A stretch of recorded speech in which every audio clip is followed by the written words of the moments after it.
Assalamualaikum warahmatullahi wabarakatuh. Perkenalkan nama saya Syalsa Nanda dengan NIM S1S12302. Pada video kali ini saya akan menjelaskan materi mengenai trees atau pohon. Struktur pohon adalah satu bentuk struktur data nonlinear yang paling penting dalam ilmu komputer. Dia tidak seperti array dari linked list yang bersifat linear, artinya elemen yang disusun dalam satu jalur. Pohon ini memungkinkan kita nanti menyusun data secara hierarki dan bercabang seperti struktur organisasi, sistem file, atau ekspresi matematika. Nah, struktur data pohon merupakan cara menyusun data secara hierarki, di mana setiap elemen disebut node dan dapat memiliki hubungan satu ke banyak dengan elemen lain, khususnya dalam bentuk parential. Dalam struktur linear seperti array dan linked list, data itu hanya memiliki satu arah koneksi, tetapi kalau dalam pohon, kita bisa bercabang ke beberapa arah. Ini sangat bermanfaat nantinya untuk mempresentasikan situasi di mana eh, situasi di mana situasi ini sama untuk mempresentasikan situasi di mana satu entitas itu memiliki banyak turunan atau subdivisi. Nah, kalau dalam contoh saja di sini, ini tuh sebagai root-nya, terus atau orang tuanya, terus orang tuanya ini atau disebut parent. Nah, parent ini tuh memiliki yang namanya nanti children-children yang membuat bercabang sampai terakhir. Nah, dalam kehidupan nyata itu kita bisa melihat banyak contoh hierarki yang sesuai dengan struktur pohon. Yang pertama ada struktur organisasi perusahaan, semisal itu ada CEO di atas, di sini kita ibaratkan saja di elektrik, dan lalu direkturnya, manajernya, staf, dan seterusnya.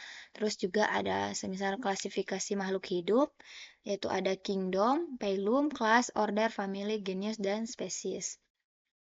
Terus juga kalau semisal di sistem file komputer, di mana itu pasti ada folder utama, nanti itu berisi subfolder dan file eh, yang bisa memiliki subfoldernya juga. Dia berbeda dari graf. Pohon ini tidak memiliki siklus atau seilik dan memiliki satu root node atau akar. Ini yang dinamakan root atau akarnya. Artinya kita selalu punya satu titik awal dari mana semua data bercabang. Struktur ini menjamin bahwa setiap node selain root memiliki satu atau dua hanya parent, sehingga tidak terjadi ambiguitas arah atau jalur dalam navigasi pohonnya. Salah satu kelebihan pohon dibanding dengan struktur data lainnya itu adalah kemampuan dalam memfasilitasi algoritma pencarian, penelusuran, dan penyortiran dengan efisien yang tinggi, khususnya ketika pohon dibuat seimbang atau balance.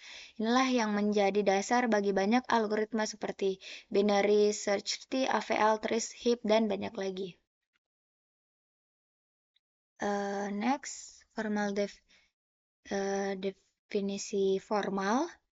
Jadi secara formal, pohon T itu adalah himpunan node yang saling melalui relasi parent-child yang memenuhi aturan. Yang pertama itu, jika T-nya tidak kosong, berarti ia memiliki satu node khusus, yaitu root yang tidak memiliki parent. Setiap node hanya memiliki satu parent unik dan nol atau lebih anak. Nah, istilah-istilah penting juga di sini ada root. Jadi root itu adalah node yang tidak memiliki parent. Ini is not parent eh, atau dia tidak memiliki parent. Artinya ini adalah titik awal dari titik awal dari pohon. Terus ada parent and child.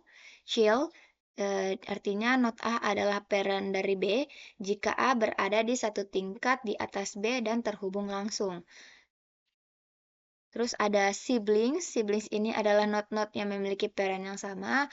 Terus ada leaf atau external node, artinya node yang tidak memiliki anak. Terus juga ada internal.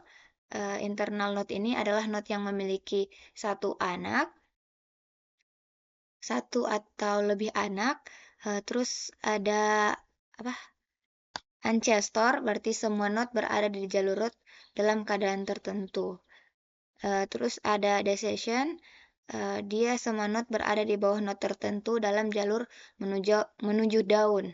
Nah, menariknya karena struktur pohon didefinisikan secara hierarki atau rekursif, kita juga bisa memodelkan pohon secara rekursif.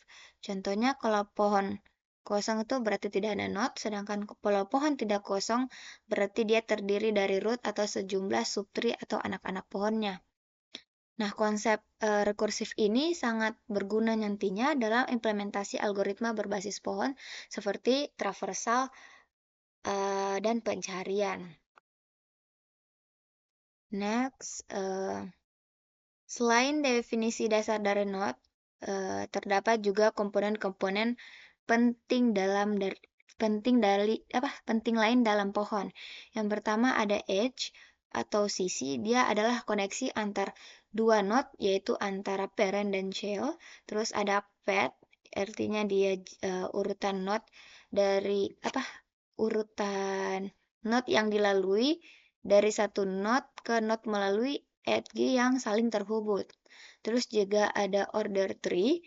Jadi jika urutan anaknya adalah jika urutan anak dalam pohon itu memiliki makna atau signifikan, misalnya anak pertama dan kedua memiliki peran yang berbeda, maka pohon disebut dengan order. Nah, urutan ini penting eh, dalam banyak aplikasi seperti experience tree dan binary tree. Contoh penggunaan path di sini ditemukan dalam sebuah sistem file in folder. Semisal di sini CS252 ke project, terus ke demons, terus ke market. Ini adalah path dari node ke folder atau ke file tertentu. Jadi pemahaman tentang path dan edge ini penting untuk traversal dan representasi pohon dalam sebuah memori. Next.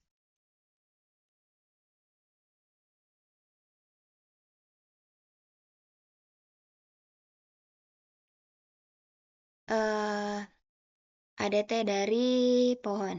Jadi, ADT atau Abstract Data Type untuk pohon itu mempresentasikan sebuah kerangka antarmuka atau interface yang dapat digunakan untuk membangun dan berinteraksi dengan berbagai jenis pohon tanpa harus tahu bagaimana struktur internalnya dibentuk.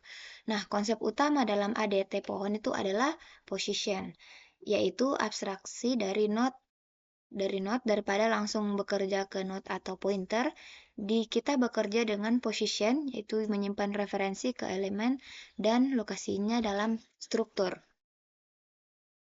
Di sini adalah metode yang biasanya didefinisikan dalam ADT pohon. Yang pertama ada root. Root ini mengembalikan posisi dari root pohon. Terus ada isRoot, true jika pohon itu adalah root. Terus ada parent, tparent artinya mengembalikan pohon dari posisi P. Terus ada numChildren itu mengembalikan jumlah anak dari P. Terus ada tChildren yaitu mengembalikan iterator atas semua anak dari P.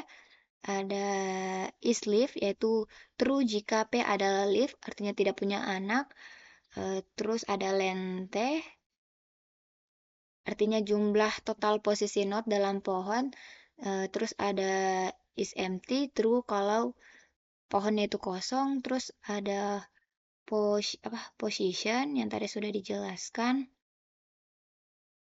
Terus ada iter T artinya iterator atas semua elemen bukan posisi dalam pohon. Next, selanjutnya data typing ini adalah filosofi pemrograman di Python dalam bahasa dinamis lainnya, di mana tipe data suatu objek itu tidak penting selama ia memiliki metode atau atribut yang dibutuhkan. Contoh saja, jika jika itu berjalan seperti bebek, berenang seperti bebek, dan berperilaku seperti bebek, maka dia itu bebek. Artinya, kita itu tidak perlu menyatakan bahwa sebuah objek adalah tree. Selama objek itu memiliki metode parent dan child, root, dan lain-lain, maka kita boleh memperlakukannya sebagai pohon. Hal ini memudahkan kita untuk membuat program yang lebih fleksibel, modular, dan tidak kaku terhadap tipe. Jadi, Duck Typing ini membuat Python sangat cocok digunakan untuk membuat kerangka kerja atau framework struktur data seperti pohon, karena menghindari boilerplate code dan mengedepankan fleksibilitas dari desain. Next, abstract base class for three data structure. Jadi, kita memanfaatkan abstract base class eh, kelas abstrak untuk mendefinisikan kerangka dari struktur pohon ini eh, apa? Untuk mendefinisikan kerangka dari struktur data pohon. Ini memungkinkan kita mendefinisikan aturan umum yang wajib dipatuhi oleh semua turunan kelas tanpa menentukan detail implementasinya. Contoh saja di sini strukturnya itu ada tree di sini. Tree ini sebagai abstract base class, terus dia memiliki nested class yaitu position dan dengan metode elemen untuk mengambil data dari posisi tersebut. Dengan metode root ini root root parent children and land itu dideklarasikan sebagai abstrak yang artinya kelasnya turunan wajib mengimplementasikan semua metode ini agar dapat digunakan. Beberapa metodenya tadi yang saya sudah jelaskan itu ada root, leave, empty, yang dimana yang diimplementasikan secara umum diimplementasikan umum di kelas dasar karena logikanya bisa diturunkan ke semua jenis pohon. Dengan cara ini kita bisa membuat banyak turunan tree seperti linked tree, binary tree, expression tree, dan lain sebagainya yang semuanya patuh terhadap interface yang telah ditentukan. Next ada computation div, yang dimana div ini adalah kedalaman dari sebuah posisi P dalam pohon adalah jumlah ancestornya dari node tersebut hingga ke root. Root sendiri itu memiliki yang ini depth 0 karena dia tidak memiliki parent. Jadi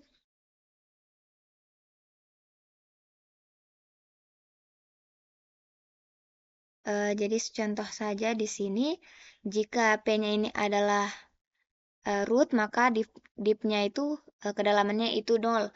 Nah, kalau dia tidak, maka div-nya akan bertambah 1 ini. Terus,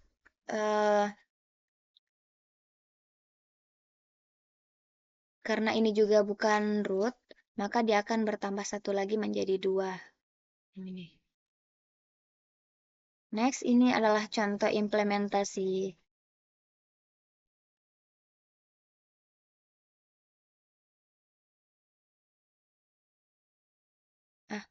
Ini adalah kompleksitas waktu dari TDIP. Jadi metode DIP ini yang telah kita tadi sebutkan memang sangat intuitif dan mudah digunakan. Tetapi kita juga perlu memahami efisiensinya. Kita analisis saja beberapa banyak waktu yang dibutuhkan untuk menghitung kedalaman sebuah node dalam struktur data pohonnya. Di sini sudah ada contoh codingannya yang dimana fungsi ini akan memanggil dirinya sendiri sebanyak jumlah ancestor dari node P hingga mencapai root. Maka jika kedalaman node P-nya adalah D, maka waktu yang dibutuhkan untuk menghitungnya itu adalah dipo D.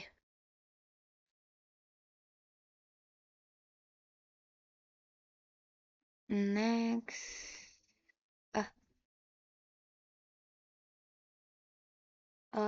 Contoh saja di sini.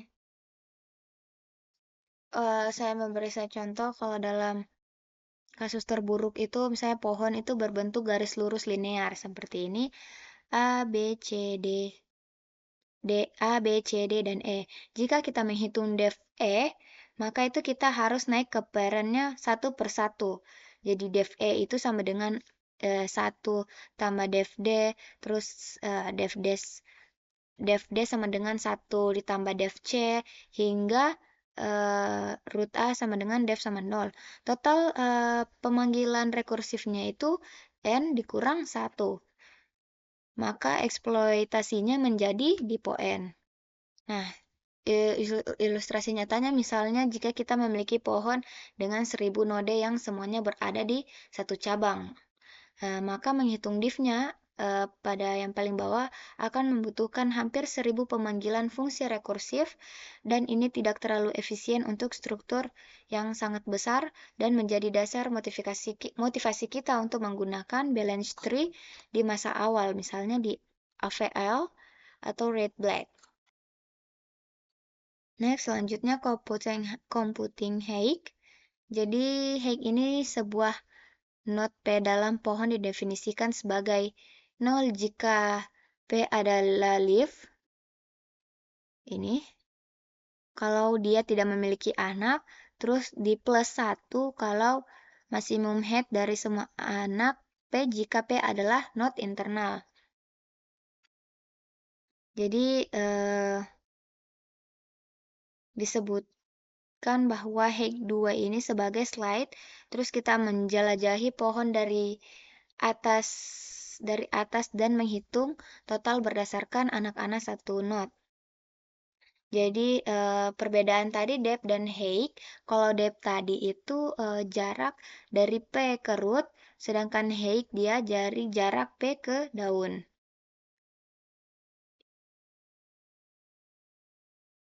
Contoh saja di sini apa? A, B, C, D, E. Jadi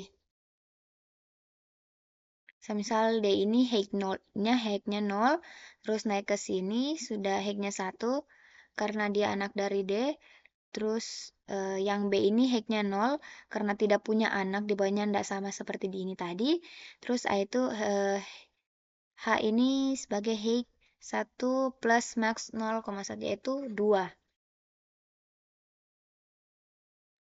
Next, pendekatan yang menggunakan ditarik dip dari setiap left node itu menentukan tinggi pohon, yang mana algoritmanya bekerja sebagai yang pertama iterasi ke seluruh node, yang kedua jika node-nya adalah leaf maka kita hitung diff-nya, terus kita simpan dalam list, terus kita ambil nilai maksimum dalam daftar tersebut. Semisal dari sini hex 1 dia return max diff for P in T position if T is leaf. Jadi meskipun konsepnya sederhana, pendekatan ini tuh sangat tidak efisien karena yang pertama memanggil fungsi def P itu berkali-kali. Yang kedua, tiap pemanggilan def-nya itu sering bersifat rekursif sehingga hingga ke root. Terus jika terdapat leaf node dan total node n, maka yang pertama pemanggilannya def ini terjadi sebanyak L kali, dan setiap def bisa dipo n, jadi totalnya itu dipo n kali L. Dalam kasus ekstrim ini dia menjadi dipo n kuadrat.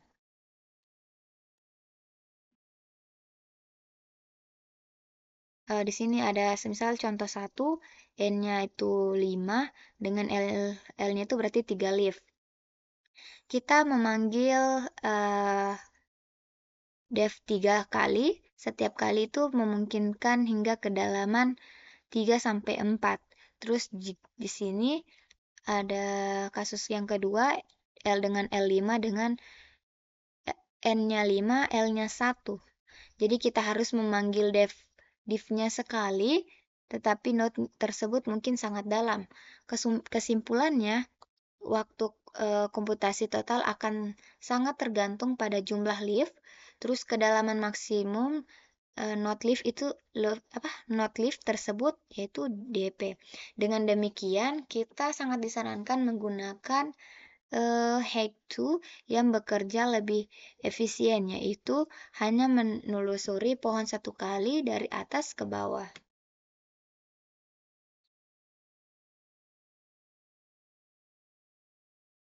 Semisal pohon dengan not yang memiliki n-1 apa? Jadi hack P tadi yang bekerja secara top down. Strategi dari efisiensi hacknya itu dia bekerja secara top down dan hanya mengunjungi setiap not sekali, yang ini memberikan waktu eksekusi linear yakni dipo n, di mana n adalah jumlah total not dalam pohon. Semisal di sini pohon dengan memiliki n-1 h, karena yang pertama setiap node-nya kecuali root itu memiliki satu parent yang menyumbang 1 h. Terus total H-nya sama dengan jumlah seluruh anak dengan seluruh node yang ini. Jika pada setiap node kita mengiterasi semua anaknya children P, total operasi tetap dalam batas linear karena kita hanya melewati setiap edge-nya itu sekali. Maka jumlah total panggilan hack 2 sama dengan n, atau setiap node dipanggil satu kali, yang dimana di dalamnya kita hanya iterasi semua anak dengan total n yaitu n-1. Maka waktu totalnya itu adalah dipo n ditambah dipo n-1, yaitu dipo n. Ini membuat hack 2 sangat unggul dibandingkan metode hack 1 yang menjadi dipo n kuadrat.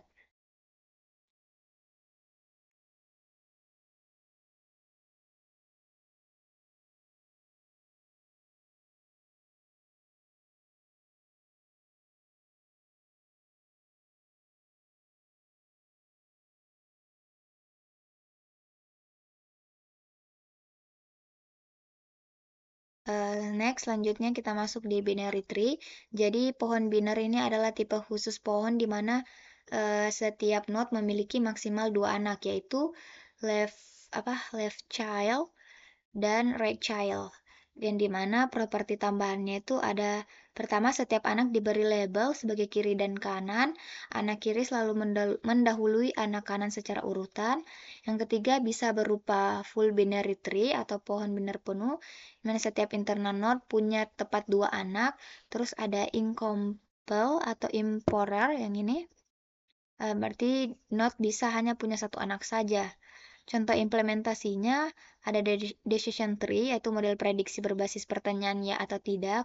Ada expression tree, representasi ekspresi matematika secara hierarki.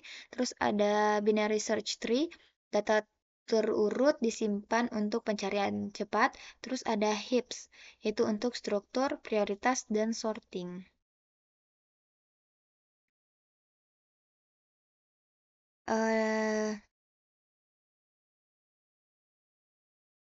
Di sini ada contoh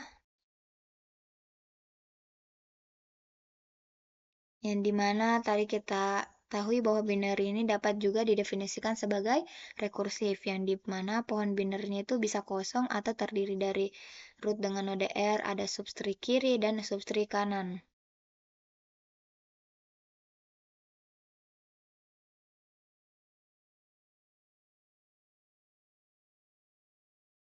Next, kita masuk ke penjabaran binary tree sebagai subclass dari tree. Jadi ADT binary tree ini merupakan subclass dari tree dan memperluas fungsionalitasnya dengan spesialisasi binary tree, di mana fungsi tambahannya ada left right sibling. Kalau left itu mengakses anak dari posisi P, right mengakses anak kanan.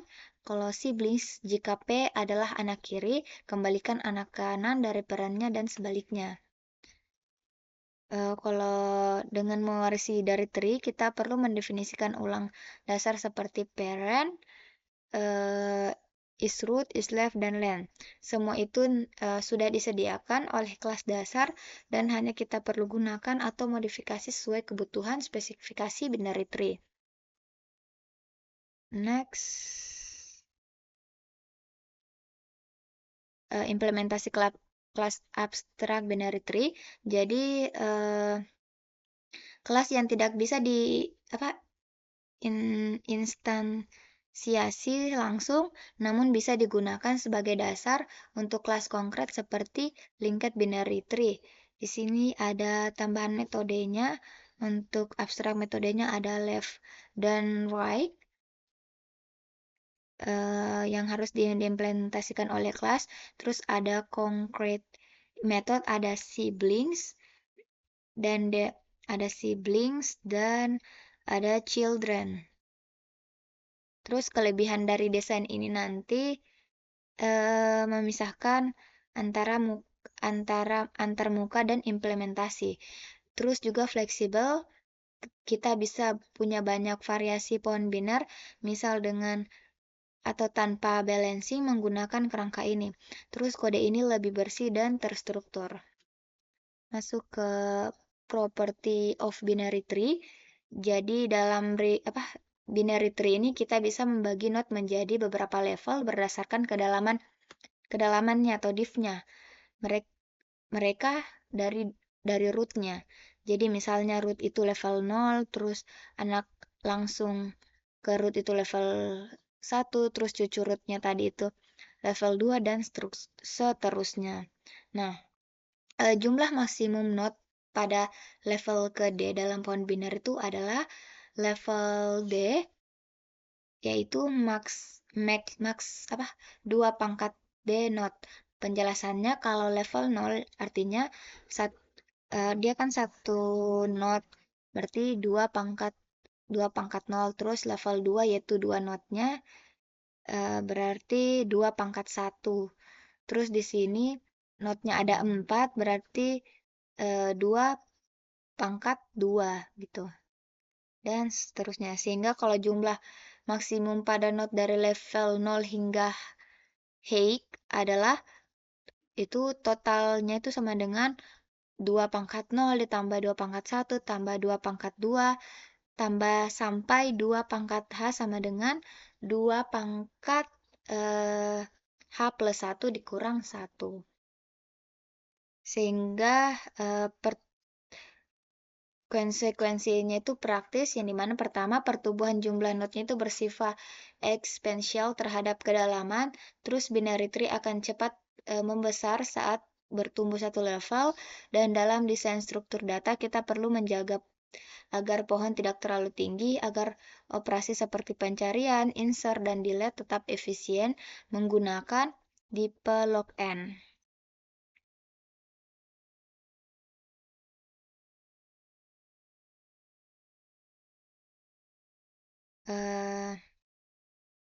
Di sini ada hubungan internal dan eksternal node, yang dimana jika T adalah property binarity dengan node yang pertama jumlah left-nya itu I plus 1, di mana I-nya itu jumlah internal node.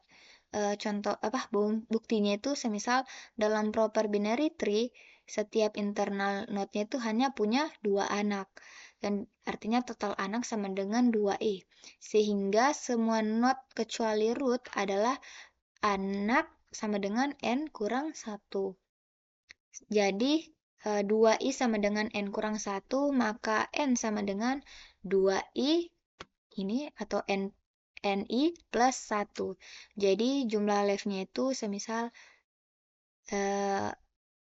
jumlah left-nya itu sama dengan N kurang 1 sama dengan 2i plus 1 2i plus 1 kurang 1 sehingga menjadi i plus 1. Oke, selanjutnya kita implementasi tree. Di sini ada 3 cara untuk mengimplementasikan. Ada linked struktur untuk binary tree, ada array based representation, ada linked struktur untuk general tree-nya. Langsung saja ke sini. Eh, jadi eh, setiap node itu akan menyimpan ada elemen, yaitu isi data dari node, ada parent sebagai referensi ke parent node, ada left itu referensi ke anak kiri, dan right referensi ke anak kanan. Untuk terus kalau secara global, tree itu menyimpan ada root untuk referensi ke root node dan ada size untuk jumlah node-nya. Yang ini memungkinkan kita dengan mudah memeriksa apakah pohon yang kosong, berapa panjangnya, dan siapa root-nya. Mengapa kita menggunakan linked struktur? Yang pertama, dia itu fleksibel dan mudah menambahkan atau menghapus node. Yang kedua, itu efisien, tidak perlu memindahkan elemen seperti array. Yang ketiga, dukungan rekursif. Artinya traversal dan algoritma rekursif sangat mudah diterapkan. Next, selanjutnya kita masuk ke implementasi dari linked binary tree. Jadi, struktur ini akan memiliki beberapa lapisan. Ada class node itu representasi fisik node dalam memori. Ada class position atau abstrak, yaitu lapisan yang digunakan oleh user untuk berinteraksi dengan node. Ada metode validasi dan pembantu, yaitu validate dan make position untuk memastikan keamanan data, dan metode utamanya itu ada menambah root, menambahkan anak kiri dan kanan, menghapus node, mengganti nilai node, menempelkan subtree. Saya langsung saja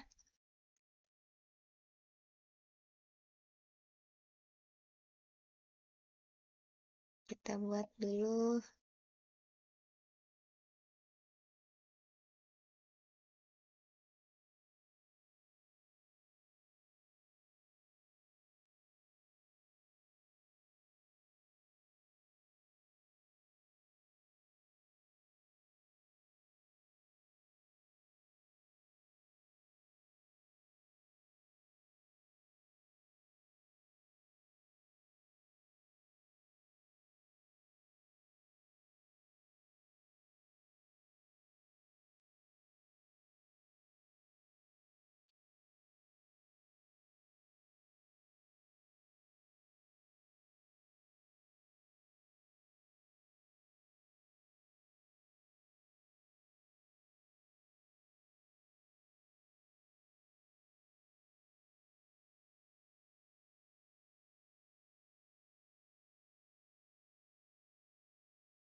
Cerita di luar tuh sambil.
Jadi ini adalah implementasi dari apa? im- Implementasi dari linked binary tree tadi, yang dimana kalau node class ini itu menyimpan data dan pointer ke struktur sekitarnya, sedangkan ke position class ini untuk yang pertama abstraksi atas node supaya user tidak langsung berinteraksi dengan pointer, terus juga dia menjaga enkapsulasi dan keamanan manipulasi data. Untuk validate, ini untuk memastikan bahwa P adalah posisi sah dalam pohon ini dan menghindari user dari mengakses node yang sudah dihapus, ditandai dengan parent menuju ke dirinya sendiri. Terus ada add root, yang ini ada add root, left, dan right untuk menambah node baru dan memperbarui ukuran pohon. Oke, mungkin itu boleh dijalankan.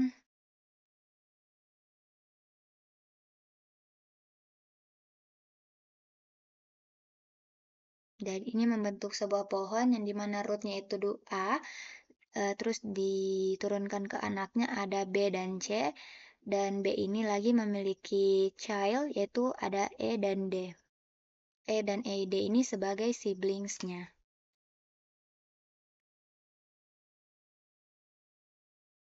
Eh, Terus keunggulan dari pendekatan linked binary tree tadi itu yang pertama, semua operasi dilakukan dalam dipo 1 dengan dipo 1 waktu atau akses lokal. Yang kedua, traversal dapat dilakukan dalam dipo n waktu. Yang ketiga, mudah diextend ke binary search tree, OVL, dan lain sebagainya. Oke, mungkin itu saja yang bisa saya sampaikan. Kurang lebihnya mohon dimaafkan. Saya akhiri dengan kata wabillahi taufiq walhidayah. Assalamualaikum warahmatullahi wabarakatuh.